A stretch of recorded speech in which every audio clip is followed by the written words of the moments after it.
चक्षुरुन्मीलितं येन तस्मै श्रीगुरुवे नमः। गुरुवे गौरचन्द्राय राधिकायै तदालये कृष्णाय कृष्णभक्ताय तद्भक्ताय नमो नमः। वाञ्छाकल्पतरुभ्यश्च कृपासिन्धुभ्यैव च पतितानां पावनेभ्यो वैष्णवेभ्यो नमो नमः। नमो महावदन्याय कृष्णप्रेमप्रदायते कृष्णाय कृष्णचैतन्य नामिने गौरतिशे नमः। श्रीचैतन्यमनोभीष्टं स्थापितं येन भूतले स्वयं रूप कदा मह्यं ददाति स्वपदान्तिकम्। नित्यानंद नमस्तुभ्यं प्रेमानंद प्रदायिने कलोकल्मषनाशाय जानवापतये नमः। आजानुलंबित भुजो कनकावदातो संकीर्तनैकपितरो कमलायताक्षो विश्वम्भरो द्विजवरो युगधर्मपालो वंदे जगत प्रिय करो करुणावतारो। हे कृष्ण करुणा सिंधु दीनबंधु जगतपते गोपेश गोपिका कांत श्री राधा कांत नमस्तुते। तप्त कांचन गौरांगी श्री राधे वृंदावनेश्वरी वृषभानुसुते देवी प्रणमामि हरिप्रिय।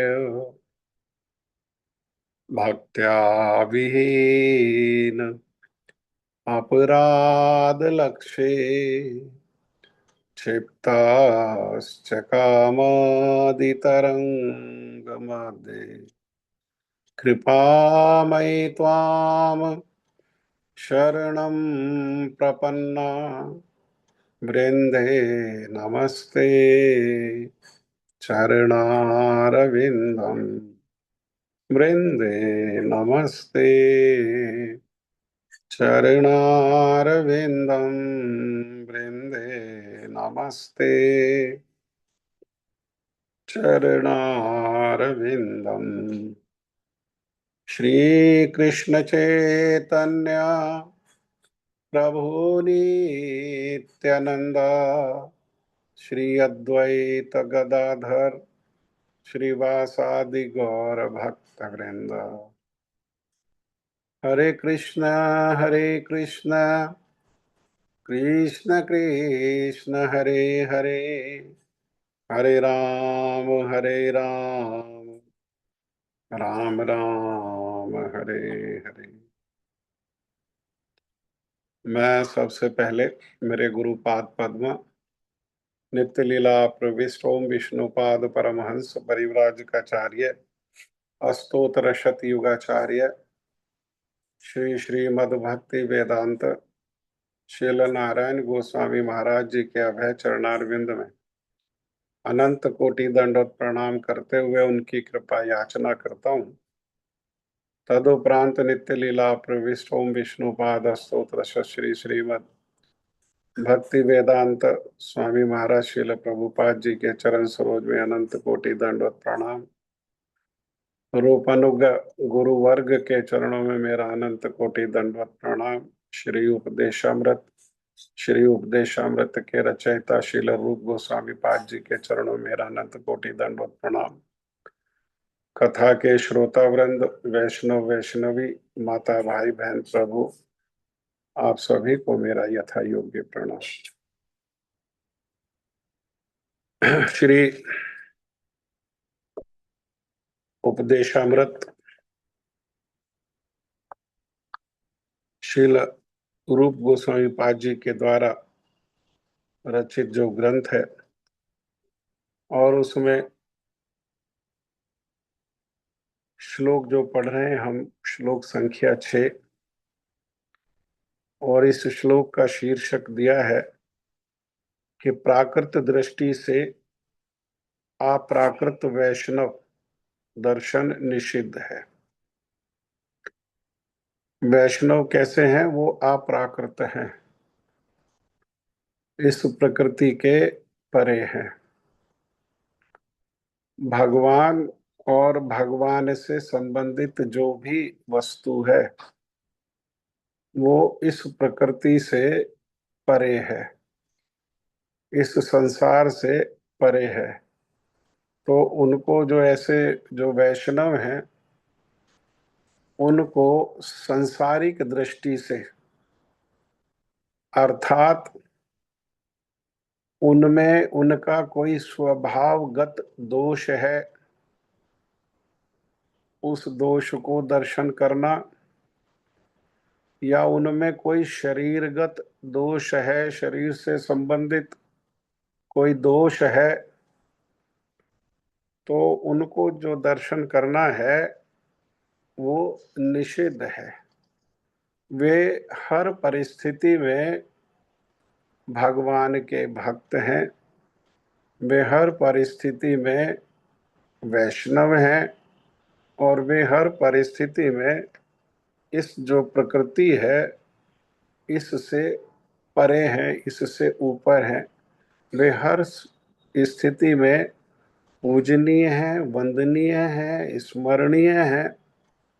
तो उनके चरणों में इस प्रकार से दोष दर्शन करके अपराध होता है, इसीलिए उनमें दोष दर्शन करना निषेध है, मना है। निषेध का अर्थ क्या है?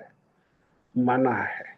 हाँ, लेकिन हम बद्धजीव है और जन्म जन्मांतर से इसी प्रकार का हमारा स्वभाव है, और हम संसार में ही लगे रहते हैं। अभी भी हमारी रुचि उस ओर नहीं होने के कारण हम लोगों को गुण दर्शन कम होता है, दोष दर्शन ज्यादा होता है। तो अगर दोष दर्शन भी होता है तो कलयुग में बड़ी सुंदर भगवान ने व्यवस्था की है, बड़ी कृपा करके, कि मन में अगर कोई दोष दर्शन होता है तो उसको मन में ही रख लेना चाहिए, उससे अपराध नहीं बनता। लेकिन जब वो जिह्वा पर आ जाता है या क्रिया में आ जाता है तो वो क्या होता है? वो अपराध बन जाता है। अरे मन की तो स्थिति है, अभी सांसारिक स्थिति है तो दोष दर्शन हो रहा है। अब क्या करें? जैसा मन है, जैसा मन का स्वभाव है, मन का क्या दोष है? मन को तो जन्म जन्मांतर से हमने ही तो छूट दी है, हमारा ही तो बिगाड़ा हुआ बच्चा है वो। हाँ, हमारे को मिला, हमारा मन है, हमारे अधीन है, हमने ही उसको संसार में लगा लगा करके उसकी ये स्थिति कर दी है, तो एकदम तो सुधार होगा नहीं। तो उसमें यही उपाय है कि जब वो इस प्रकार से मन जाने लगे तो उसको विवेक के द्वारा, बुद्धि के द्वारा उसे रोकने का प्रयास करना चाहिए। कई बारी आवेश में बह जाता है मन। अगर बह भी गया मन तो फिर जैसे ही हमारी अनुकूल परिस्थिति होती है और मन थोड़ा सा भी अनुकूल होता है, तो जिन वैष्णवों में हमने प्रतिकूल परिस्थिति में दोष आदि दर्शन किया, उनके चरणों में हमें मन में क्षमा याचना करनी चाहिए। वैष्णव लोग जो है वो बहुत दयालु हैं, वो बहुत कृपालु हैं, वे हमें क्षमा कर देंगे। क्योंकि हमारा जो है परम सौभाग्य है। उसके कारण हमारा जो संघ है वैष्णवों का संघ है।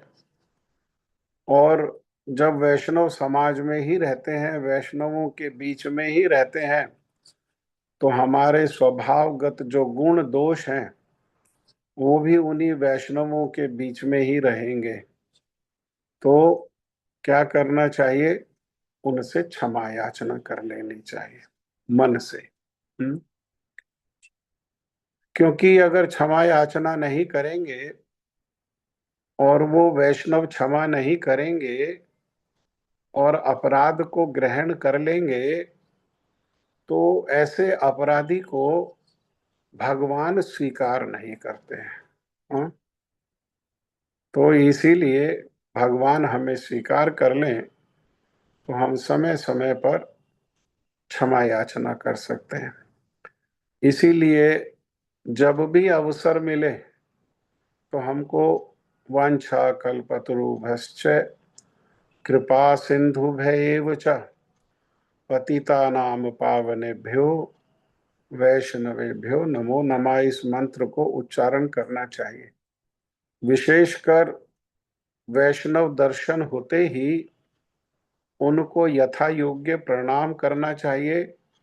और प्रणाम करने के साथ साथ हमारे जो कोई भी प्रणाम है उसमें पूर्ण प्रणाम वही है जिसमें इंद्रियां भी लगती हैं, मन भी लगता है और वाणी भी लगती है। तो इंद्रियों को तो लगाना सरल होता है, प्रयास करके मन को भी उसी स्थिति में लगाना चाहिए। और मन अगर अभी नहीं लग रहा है, अभी हमारा अभ्यास इस प्रकार का नहीं है, तो कम से कम वाचिक, हाँ, वाचिक मानसिक, तो वाचिक तो वचनों के द्वारा तो उनसे प्रार्थना करते हुए, हाँ, वांछा कल्पतरुभ्यश्च, आप जो है कल्प वृक्ष के समान है वांछाओं को पूर्ण करने में।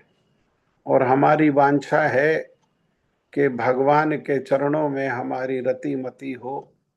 और आप जो हैं कल्प वृक्ष के समान है। जैसा कल्प वृक्ष के आश्रय में कोई किसी भी प्रकार का चिंतन करता है, वह कल्प वृक्ष उसको उसी वस्तु को प्रदान कर देता है। ऐसे ही आप जो है मेरे मन में जो इच्छा है, मेरी जो वांछा है कि भगवान के चरणों में रति मति हो, उसको आप प्रदान करने में सामर्थ्यवान है, उसे कृपया मुझे प्रदान करें। कृपा सिंधु भय एवच, क्यों प्रदान करेंगे? क्योंकि आप अपने स्वभाव से विवश हो जाएंगे, विवश होकर के ही प्रदान कर देंगे, क्योंकि आप कृपा के सिंधु हैं। हाँ? कृपा के समुद्र हैं। जैसे समुद्र में जल की गणना नहीं करी जा सकती है, ऐसे ही वैष्णवों के हृदय में जो कृपा है, जो दया है, उसकी गणना नहीं करी जा सकती है। हाँ?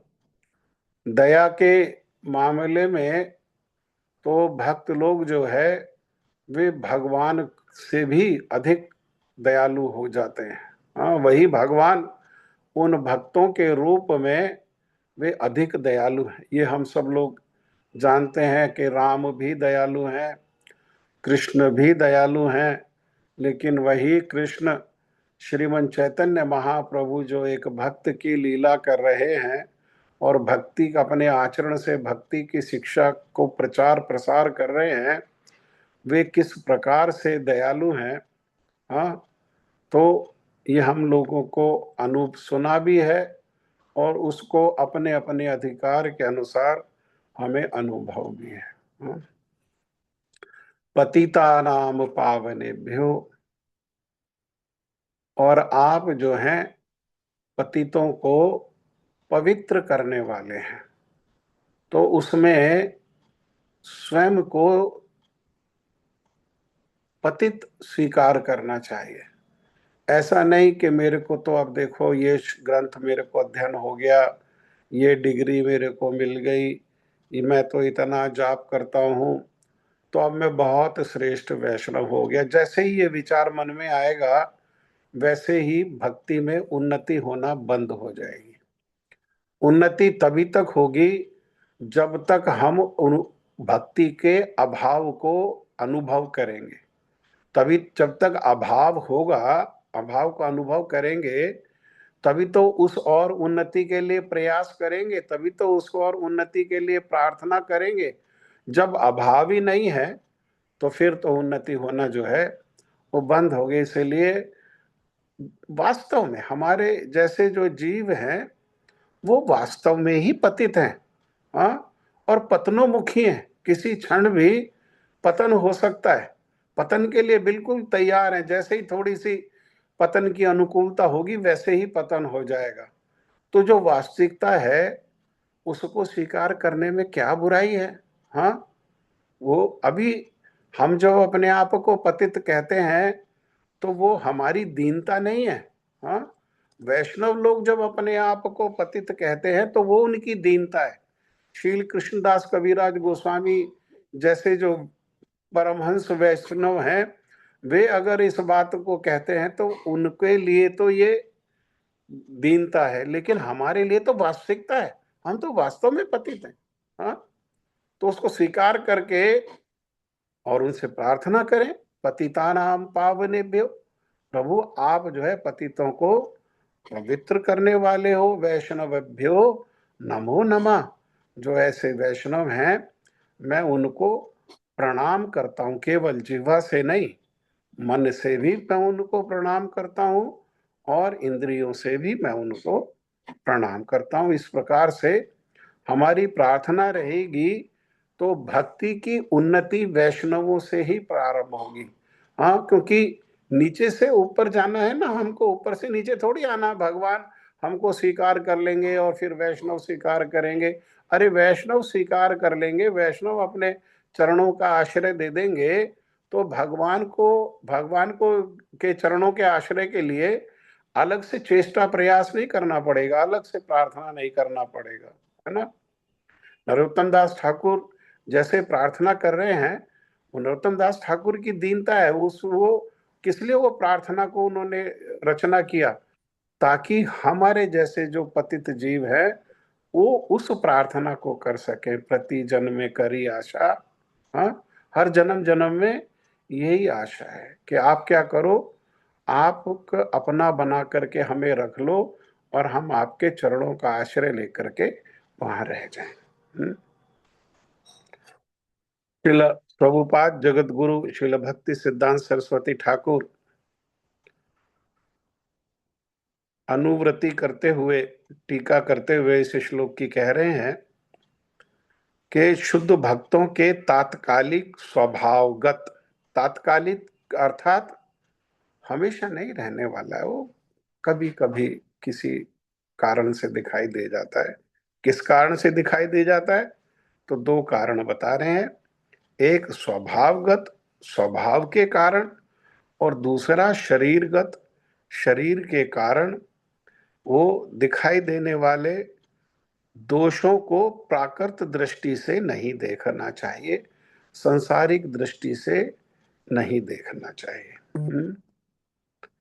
और जैसा श्लोक में उदाहरण दिया श्रील रूप गोस्वामी पाद जी ने कि जैसे बुलबुले है, झाग है और कीचड़ है, वो मिला रहने पर भी गंगा जल जो है वो सदैव हमेशा जो है कैसा है, वो अप्राकृत है, इस प्रकृति से परे है।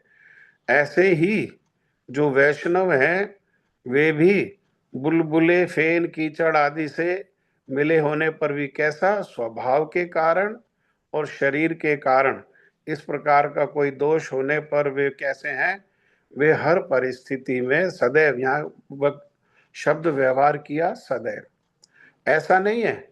जब स्वभावगत उनका कोई दोष दिखाई दे रहा है तो उस समय वे पतित हैं, या शरीरगत कोई दोष दिखाई दे रहा है तो उस समय वे पतित हैं, और बाद में वे जब जप करेंगे तो पवित्र हो जाएंगे, कथा को श्रवण करेंगे तब पवित्र हो जाएंगे।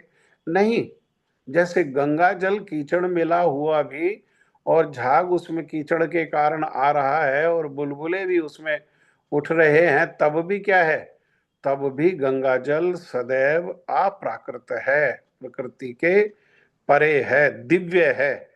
ऐसे ही वैष्णव कैसे हैं, ऐसे ही वैष्णव भी अप्राकृत है। उसी प्रकार शुद्ध भक्त जन भी सदैव अप्राकृत तत्व ही है।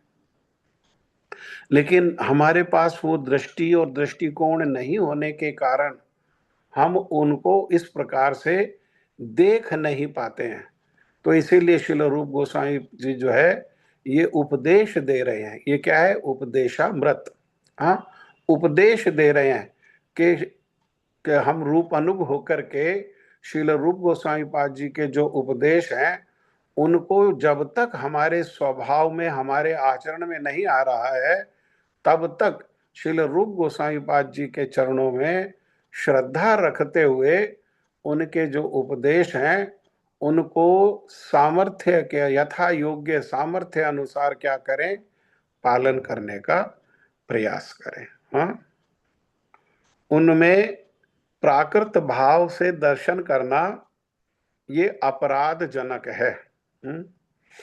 यहाँ श्रील प्रभुपाद जी श्रीमद् भगवद गीता का 9वें अध्याय का जो 30 और 31 जो श्लोक है उसको कह रहे हैं कि भगवान भी क्या कर रहे हैं, भगवान श्री कृष्ण भी श्रीमद् भगवद गीता में साधारण जनों को ये इस बात से सावधान कर रहे हैं। अपि चेतसु दुराचारो भजते माम अनन्य भाग साधुर एव सा मंतव्य सम्यक व्यवसितो ही सा। हाँ? दुराचरण देखने पर भी, दुराचरण दर्शन होने पर भी, हाँ, वो उसमें एक गुण अगर है कि वो अनन्य नहीं अन्य, हाँ, अनन्य भाव से भगवान का भजन कर रहे हैं साधु, अर्थात एक ही दिशा में लगे हुए हैं। हाँ, एक ही दिशा में दौड़ धूप कर रहे हैं और उस दौड़ धूप में उनमें कोई दुराचरण भी दर्शन होता है, तब भी वो क्या है, तब भी वो साधु ही है। ऐसा स्वीकार करना पड़ेगा। हाँ, ऐसा स्वीकार करना पड़ेगा।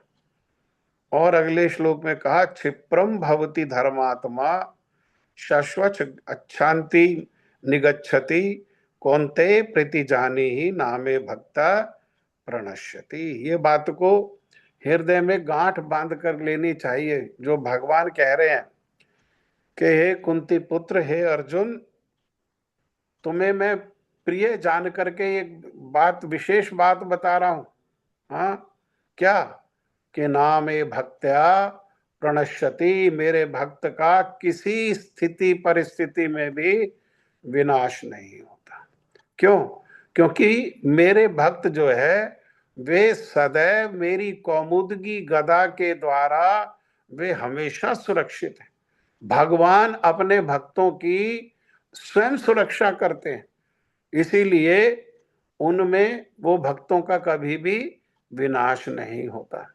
परंतु जो इस दृष्टिकोण से देख लेता है, हाँ, जो इस दृष्टिकोण से उनका दर्शन करता है कि वे वैष्णव हैं और उनमें कोई दोष नहीं है, अगर कोई दोष दर्शन हो रहा है तो मेरे आंखों के अभ्यास के कारण दोष दर्शन हो रहा है, मेरे कानों के अभ्यास के कारण दोष दर्शन हो रहा है, क्योंकि हमारे कानों को दोष सुनने का अभ्यास है, हमारी आंखों को दोष दर्शन करने का अभ्यास है, हमारे मन को, बुद्धि को, दोष को ही बस हम जो है उस पर जजमेंट पास कर देते हैं। जो दोष को हमने, दोष के पीछे नहीं देखा, हाँ, लेकिन हमने क्या किया, दोष को जितना हमारे, अरे कितना दर्शन कर पाएगा कोई, जितना जिसका सामर्थ्य है उतना ही तो दर्शन कर पाएगा। वैष्णव दर्शन करना सरल है कोई नहीं, भगवान का दर्शन करना सरल है, भगवान को समझना सरल है, लेकिन वैष्णव दर्शन करना और वैष्णव को समझना ये सरल नहीं है। ये जो है ये अति जटिल है, बहुत कठिन है। वैष्णवों में श्रद्धा, भगवान में तो श्रद्धा हो जाती है, प्रारंभिक अवस्था में ही भगवान में श्रद्धा हो जाती है, वो तो भगवान है, वो तो श्रेष्ठ है, वो तो ऊंचे हैं। लेकिन वैष्णव कैसे लगते हैं? वो हमारे हम अपने जैसे लगते हैं। और जैसा हम दोष को अभ्यास करते हैं, हमारी इंद्रियों में जैसा दोष है, ऐसा ही दोष को उनमें जो है हम दर्शन करने लगते हैं। लेकिन जो इस प्रकार से दर्शन नहीं करके उनमें वैष्णव दर्शन करेगा, वो क्या होगा? वो अति शीघ्र उन्नति कर जाएगा। क्षिप्रम अति शीघ्र भवती धर्मात्मा, वो अति शीघ्र क्या होगा? वो धर्मात्मा बन जाएगा। हम लोग साधारण है, साधारण बुद्धि से समझते हैं। तो क्या समझते हैं? जो प्रभुपाद कह रहे हैं कि प्रभुपाद, हम समझते हैं कोई आचार्य वंश में जन्म ले, कोई गोस्वामी वंश में जन्म ले, वो कैसे हैं? वो श्रेष्ठ हैं। लेकिन किसी ने साधारण वंश में, साधारण परिवार में जन्म लिया है, तो क्या है? वो जो है निकृष्ट है। नहीं, ये दृष्टिकोण नहीं रखना चाहिए। हाँ, जात न पूछो साध की, पूछ लीजिए ज्ञान। अरे, साधु की जाति पाति में नहीं पढ़ना चाहिए, साधु के कुल के चक्कर में नहीं पढ़ना चाहिए। हाँ, यहाँ कह रहे कृष्ण भक्त आचार्य वंश या गोस्वामी वंश में जन्म ना लेने पर भी उनको गोस्वामी या प्रभु अगर हम नहीं मानेंगे, तो वो केवल प्राकृत दर्शन ही होगा।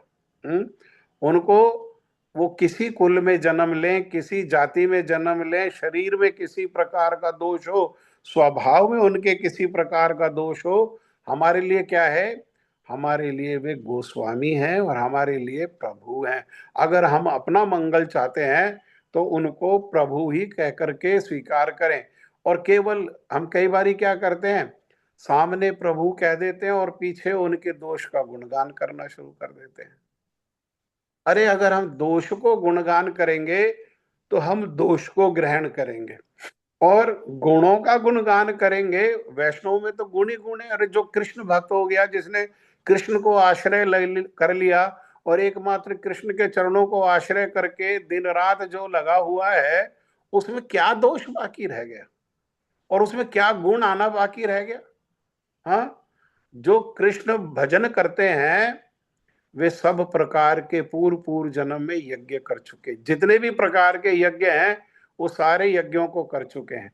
जितने प्रकार की तपस्या है, वो सारी तपस्याओं को कर चुके हैं। जितने प्रकार के दान हैं, वो सारे प्रकार के दान को कर चुके हैं। वो सारे यज्ञ करने के कारण, तपस्या करने के कारण और दान के कारण अब उन्नति करते हुए क्या है? कृष्ण चरणों में, भगवान के चरणों में उनको आश्रय मिला, जिसको सदगुरु ने स्वीकार कर लिया। उसमें क्या दोष रह गया? अगर दोष है तो उसके गुरु देखेंगे, उसके गुरु है ना। हम किस अधिकार से किसी में दोष देख सकते हैं? हमारे लिए वे दोष दिखाई देने पर भी, हाँ, उसको ऐसा ही स्वीकार करें कि हमारी इंद्रियां जो हैं वो परिपक्व नहीं है।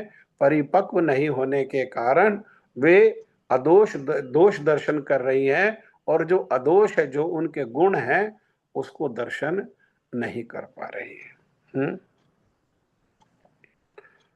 गोस्वामी वंश में अथवा किसी भी कुल में जन्म लेने वाले भक्त जन दोनों ही भक्त हैं। हाँ?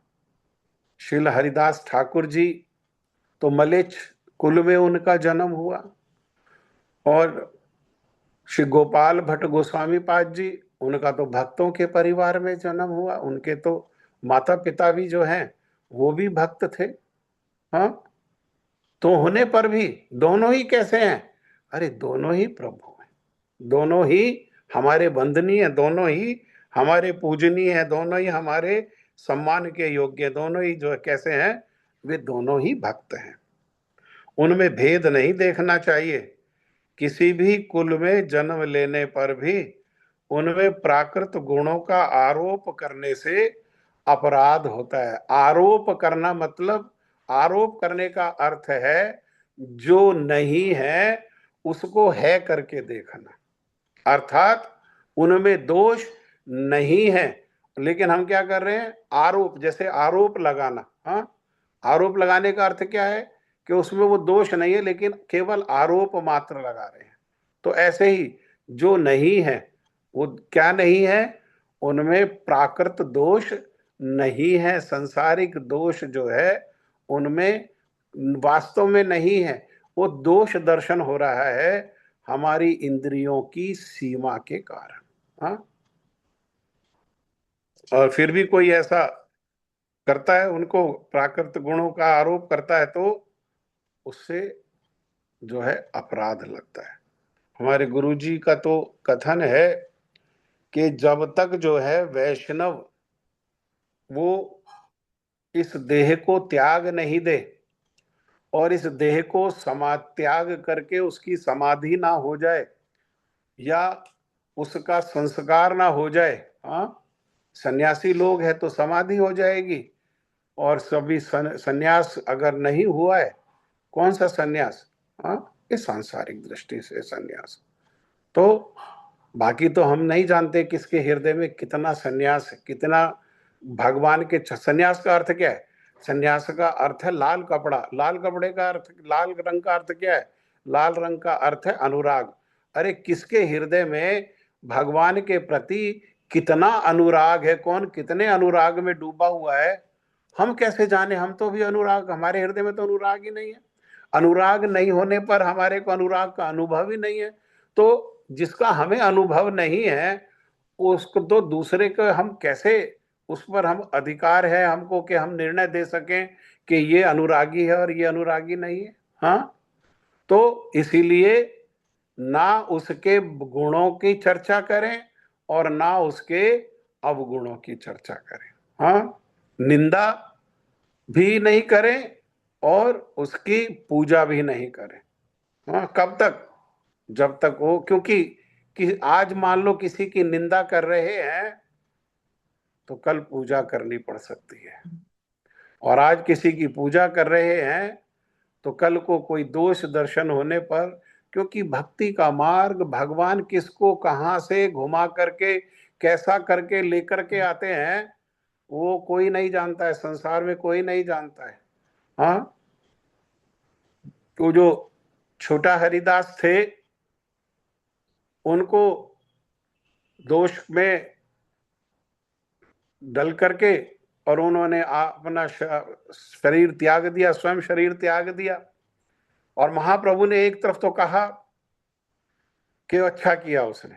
हाँ, अर्थात सन्यासी के वेश में वो संसार को लीला करके दिखा रहे हैं कि किसी प्रकार का भी थोड़ा भी कॉम्प्रोमाइज नहीं। परंतु वही हरिदास क्या कर रहे हैं? हाँ, वही हरिदास उनको, महाप्रभु को रात के समय कीर्तन सुनाते हैं, वे कीर्तन सुनते हैं उनसे निकट बैठ करके। हाँ, तो भगवान के इस आचरण से क्या पता लग रहा है? वे तो भगवान है, वे तो गुण को जानते हैं, वे तो दोष को जानते हैं। हम तो दोष ही जानते हैं, हम तो किसी के गुण को जानते ही नहीं है।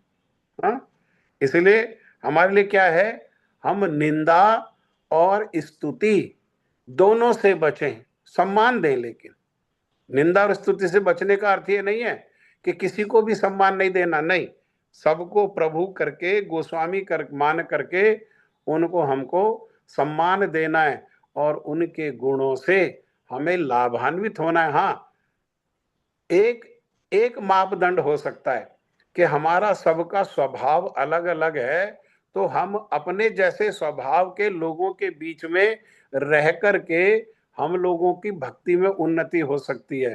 तो उसे क्या है, यही मापदंड है कि जिनके साथ रहने से हमारी भक्ति में उन्नति हो उनका संग करना चाहिए, और जिनके संग में रहने से हमारे भक्ति में उन्नति नहीं हो रही या अवनति हो रही है उनसे दूरी बनानी चाहिए, लेकिन उनमें भी दोष नहीं दर्शन करना चाहिए।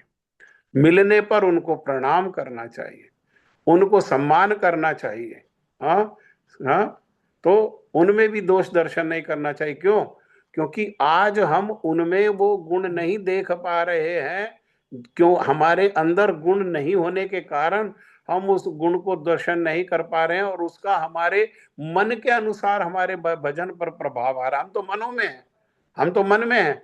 हाँ, किसी को मन के अनुसार बहुत ऊंचा बना देते हैं और किसी को मन के अनुसार जो है बहुत छोटा बना देते हैं। हम तो फट निर्णय देते हैं, ये छोटा है, ये बड़ा है, ये ऊंचा भक्त है, ये छोटा भक्त है, ये बड़ा भक्त है। अरे किसके हृदय में कितने परिमाण में अनुराग है, हम सामर्थ्य है कि हम उसके किसी के हृदय में प्रवेश करके उसके हृदय में जो अनुराग है भगवान के चरणों में उसको माप सकें। ऐसा हमें सामर्थ्य थोड़ी है। हाँ, तो इसीलिए निंदा और स्तुति दोनों से दूरी बना करके और भक्तों का सम्मान करते हुए भक्तों से क्या करें, उनके जो भक्ति का गुण है, क्योंकि भक्ति भक्तों से ही प्राप्त होगी, भक्ति में उन्नति भक्तों के साथ ही होगी।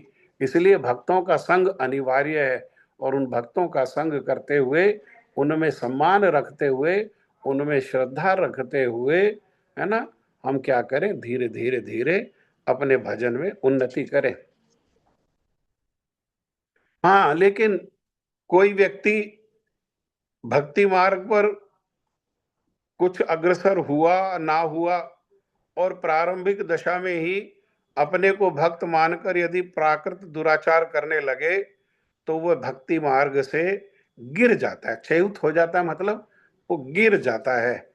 ऐसे लोगों के संसर्ग से, ऐसे लोगों के संग से भक्ति की जो वृत्ति है, हाँ, भक्ति करने की जो हृदय में वृत्ति है, जैसे पाप करने की वृत्ति होती है ऐसे ही भक्ति करने की वृत्ति, वही वृत्ति क्या करती है, वो पुश करती है। हाँ, पाप करने की वृत्ति पाप करने के लिए पुश करती है और भक्ति की जो वृत्ति है वो भक्ति करने के लिए पुश करती है। समय समय पर स्मरण कराती है, अरे खाली नहीं बैठो, जप करो भाई, वहां कथा का आयोजन है, कथा सुनो, घर में साधु को बुला करके, भक्तों को बुला करके कथा कीर्तन का आयोजन करो, भक्तों के लिए प्रसाद की व्यवस्था करो। जो हृदय से ये बात आती है इसको कहते हैं वृत्ति।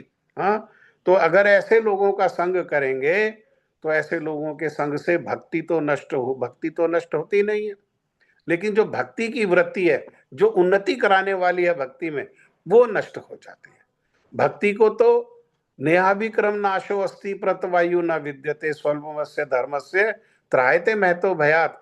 भक्ति का तो स्वल्प भी किया गया कार्य जो है वो कभी भी नष्ट नहीं होता और समय आने पर बहुत बड़े महान भय से वो क्या करता है, वो महान भय से हमारी रक्षा कर लेता है।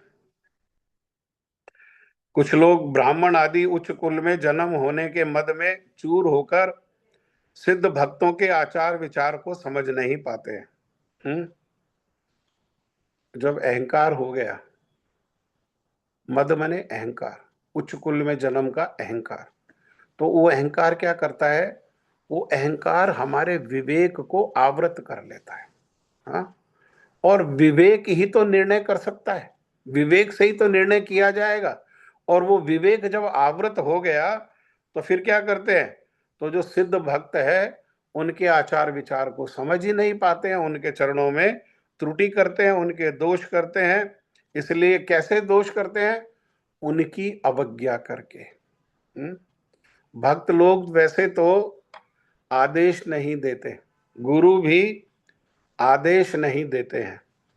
कारण क्या है, कारण यह है, गुरुजी ने आदेश दिया शिष्य को या भक्त ने आदेश दिया किसी को, तो उसका पालन अगर नहीं करेंगे तो वो गुरु अवज्ञा हो जाएगी और वो भक्त अवज्ञा हो जाएगी और वो क्या हो जाएगा, वो अपराध हो जाएगा। इसीलिए गुरु कैसे हैं, गुरु सदा मंगलमय है, वे मंगल करने वाले हैं, उनके अपने आश्रित जनों का मंगल का ही विचार करके वो आदेश नहीं देते। ऐसे ही वैष्णव कैसे हैं, वैष्णव भी परम मंगलमय है, वे भी मंगल करने वाले हैं। इसीलिए वे भी क्या करते हैं, उत्साहवर्धन तो करते हैं लेकिन वे भी आदेश नहीं देते हैं। हाँ, अक्सर कभी कभी दे सकते हैं, अपने वैष्णवों के सामर्थ्यता को देख करके, उनकी रुचि को देख करके आदेश दे सकते हैं, है ना। जैसे हमारे गुरुजी ने हमें आदेश दिया कि एक व्यक्ति भी अगर तुम्हें दुनिया के किसी दूसरे कोने में कथा श्रवण के लिए बुलाए, कथा पिपासु अगर एक व्यक्ति भी है तो क्या करो, वो चेष्टा, पूरी चेष्टा करके, प्रयास करके उस व्यक्ति के पास पहुंच करके, और जो गुरु वर्गों से तुमने सुना है, जो गुरु वर्गों से तुमने सुन करके तुम्हें स्मरण है, जितना भी स्मरण है उतना उनको जरूर बताओ, उनको कथा जो है जरूर सुनाओ। अगर इसमें हम ये देखने लगेंगे कि वहां तो इतने लोग हैं लेकिन हम तो 100 लोगों से कम में कथा सुनाएंगे नहीं, तो ये क्या हो जाएगा, ये गुरु अवज्ञा हो जाएगी, ये दोष हो जाएगा। अवज्ञा करते हैं, और इससे क्या है, इससे अवज्ञा करने वाले लोग जो हैं वे वैष्णव अपराधी हो पड़ते हैं। अतः इस विषय में साधकों को सावधान रहना चाहिए। हाँ, ये सब क्या है, जैसा बताया कि सावधानी बताई है। सावधानी क्या है कि प्रकृत प्राकृत दृष्टि से अप्राकृत वैष्णव का दर्शन क्या है, वो निषेध है। अगर ये सावधानी हटेगी तो फिर अपराध रूपी दुर्घटना जो है वो घट जाएगी। और वैसे ही हम अभी बड़ी कोमल अवस्था में हैं, अभी बीज अंकुरित ही हुआ है, अभी केवल 2 पत्ते ही निकले। जैसे ही बीज अंकुरित होता है तो उसमें 2 ही पत्ते निकलते हैं। जब वो विशाल वृक्ष बन जाता है तब उसके पत्ते तोड़ लो, डाली काट लो, तो तब भी वो रह सकता है। लेकिन जिसके पास अभी 2 ही पत्ते हैं, अगर उसके 2 ही पत्तों को खींच करके तोड़ दिया जाए तो क्या होगा, तो फिर वो कभी आगे बढ़ पाएगा? वो भक्ति रूपी जो बेल है, हाँ, जो बीज गुरुजी ने हृदय में दिया, हाँ, वो कभी आगे वो बेल बढ़ पाएगी? कभी भी नहीं बढ़ पाएगी। हाँ, इसीलिए ये सब दोष का कहाँ से होता है? ये सब दोष होता है मन से। हाँ, मन इसका स्रोत है, इस दोषों का मन को अभ्यास है। ऐसा हमने खुली छूट दी है, उसके कारण उसको जन्म जन्मांतर में इस प्रकार का अभ्यास हो गया है। और मन को कहा गया हाथी। और भक्ति की अभी जैसे कोई अपना फसल लगाए और फसल में बीज बोए और बीज अभी अंकुरित ही हुए हैं, और उसमें हाथी अगर जो है मस्त होकर के हाथी उस खेत में घूम जाएगा तो वो फसल आगे नहीं बढ़ेगी, वो फसल जो है वो विनष्ट हो जाएगी। ऐसे ही जो ये मन जनित जो दोष हैं, इन दोषों के कारण औरों में, भक्तों में दोष का दर्शन करेंगे तो उससे क्या होगा, उससे हमारी भक्ति की जो वृत्ति है वो भी नष्ट हो जाएगी। फिर बहुत समय लगेगा, फिर हम कब हमें बुद्धि आएगी, कब हम अपराध के लिए क्षमा याचना करेंगे, कब उसके लिए आंसुओं से रोएंगे, आंसू से निकलेगा हृदय से, तो वो जो हृदय में जो दोष है, जो गंदगी है, वो उन आंसुओं से धुलेगी। और अपना अपराध बोध करके, कई लोगों को ऐसा भी अभ्यास हो जाता है, वो क्षमा मांगते हैं और फिर दूसरे पल ही फिर दोबारा करने लगते हैं। क्षमा का अर्थ क्या है? क्षमा का अर्थ है जिस प्रकार से महाप्रभु ने मधाई मधाई को क्षमा किया। कैसा? कि आज के बाद दोबारा ये सब अपराध नहीं, इसको तो कहते हैं क्षमा। हाँ, ऐसे ही हम भी क्षमा मांगे तो क्या मन में इस बात को करके कि जो अभी तक हुआ उसके लिए हम क्षमा मांग रहे हैं, लेकिन ऐसा नहीं जो अभी तक हुआ उसके लिए क्षमा मांगी और फिर दोबारा से वही करना प्रारंभ कर दिया, दोबारा वह दोष कभी भी नहीं करेंगे। ठीक है, हरे कृष्ण। किसी का कोई प्रश्न है, कोई विचार है, कोई कमेंट है तो आप कह सकते हो। प्रभु जी, मेरा एक प्रश्न है। हाँ, हाँ, मैं सरल आप हाँ जी। सरल प्रश्न है ना। हाँ, मुझे आपसे ही सुना है कि अगर मन में किसी के प्रति कोई ऐसा भावना आ भी जाती है लेकिन उसको व्यक्त नहीं करते, हम्म। तो वो अ, अपराध नहीं काउंट होता। हम्म। पर मैं जब हम वो वाली कथा सुनते हैं जहाँ शची मैया के मन में अद्वैताचार्य जी के लिए हम्म। जो आ गया था कि अद्वैत वाला, हम्म। पर फिर तो महाप्रभु उन्होंने ने उसको उन्होंने अपराध बोला भी लिया। तो था, शची मैया ने बोल भी तो दिया था। उन्होंने क्या बोला था? हैं? उन्होंने क्या बोला था? यही यही बात को कि ये जो है कुल विनाश करने वाला ही तो इसने पहले भी बिगाड़ा और अभी भी बिगाड़ देगा।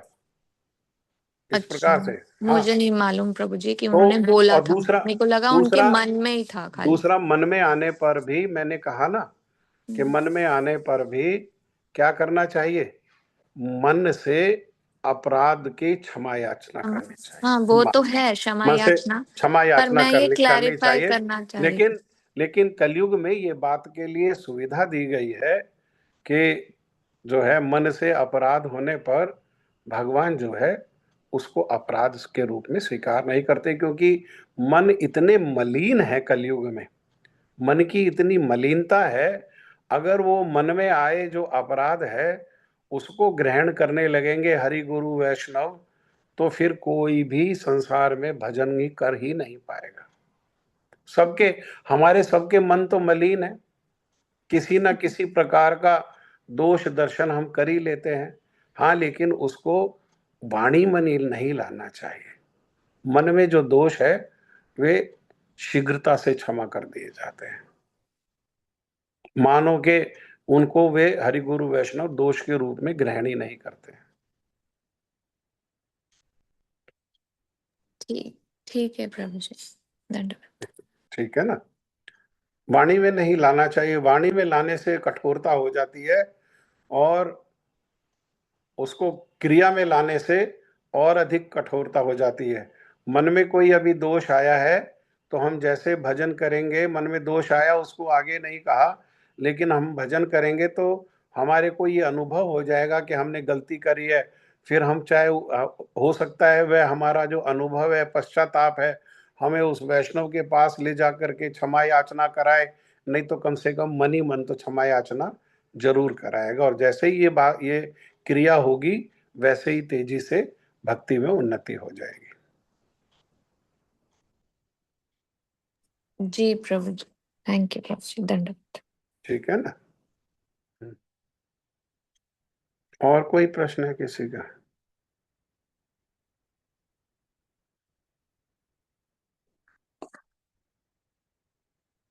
एग्जैक्ट शब्द क्या बोले थे उन्होंने वो मेरे को अभी स्मरण नहीं आ रहा, लेकिन किस रूप में बोले वो मैंने बताया, जो एग्जैक्ट शब्द बोले वो मैं आपको बता दूंगा दीदी, ठीक है। कोई बात नहीं प्रभु जी, मैं हाँ, मुझे ये मतलब था कि हम्म, उन्होंने बोला नहीं है और हम्म, मन में रखा है, और मैं यही प्रश्न मतलब पूछना चाह रही थी हम्म, कि उन्होंने बोला नहीं है तो फिर कैसे अपराध काउंट हो गया। हम्म, पर आप कह रहे हैं बोला है तो फिर बोला ही होगा, मुझे हाँ हाँ, एग्जैक्टली नहीं पता। मैं एग्जैक्ट वर्ड्स भी बता ये दूंगा। ठीक है प्रभु जी, ठीक है प्रभु जी, नहीं, धन्यवाद। वो अच्छा रहता है, वो ना अपने अपने सुधार के लिए अच्छा रहता है। जी प्रभु जी। हाँ।